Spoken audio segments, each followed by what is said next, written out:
Thierry Beccaro porte un lourd passé d'enfant battu. Malgré les années, l'animateur a du mal vivre sa vie sans angoisse. Une situation qui est difficile à gérer au sein de son couple. Pendant des années, les téléspectateurs de France 2 ont pu voir Thierry Beccaro avec son grand sourire et ses blagues dans son émission de Motus. Derrière cette bonne humeur, se cachait un sombre passé bien éloigné du glamour des plateaux de télévision. Si est seulement il y a quelques années que l'animateur dévoilait son passé d'enfant battu. Un lourd passé qui lui a valu de longues séances de psychanalyse. Dans son dernier livre, Ma résilience à moi, aux éditions Plomb, Thierry Beccaro a partagé son histoire et comment il est tombé dans une lourde dépression. D'importantes périodes de sa vie qui lui ont laissé de graves séquelles, car il a développé une dépendance aux anxiolytiques.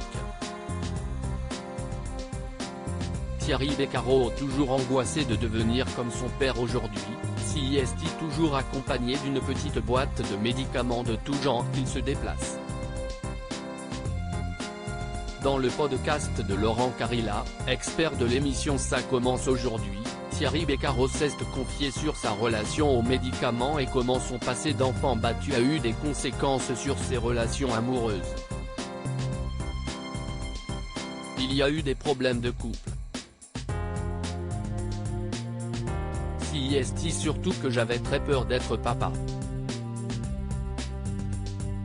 La peur absolue de l'enfant maltraité, si moi je vais répéter. Puis un jour, Hélène m'annonce qu'elle est enceinte. Ça a été un tsunami dans ma tête.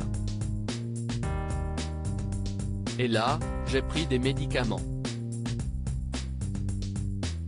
Pas beaucoup, mais ce que le médecin me donnait pour essayer de calmer le jeu, a expliqué Thierry Beccaro. Quand j'ai peur de devenir père, je me dis, pourvu que si est une fille et si est une fille.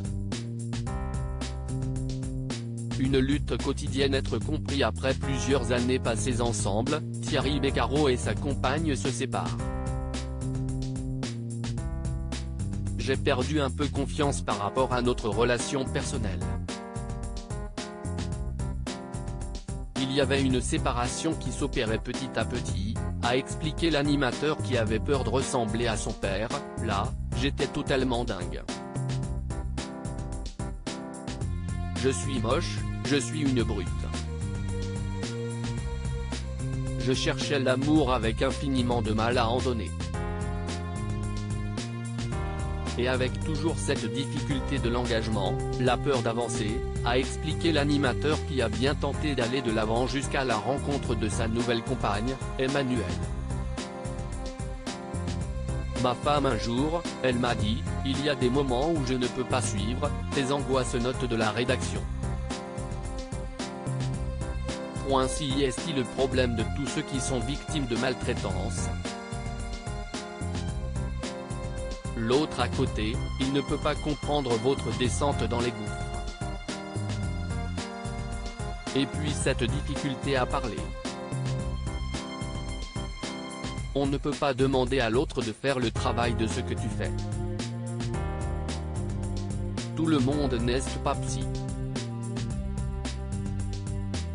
On peut aimer sans avoir un travail de psychanalyste à faire à la maison, a conclu Thierry Beccaro avec pudeur. À lire aussi. Est-ce qu'ils sont sympas avec toi? Cette question que pose toujours Thierry Beccaro à sa fille, qui travaille à TF1 et France Télévisions, Audio.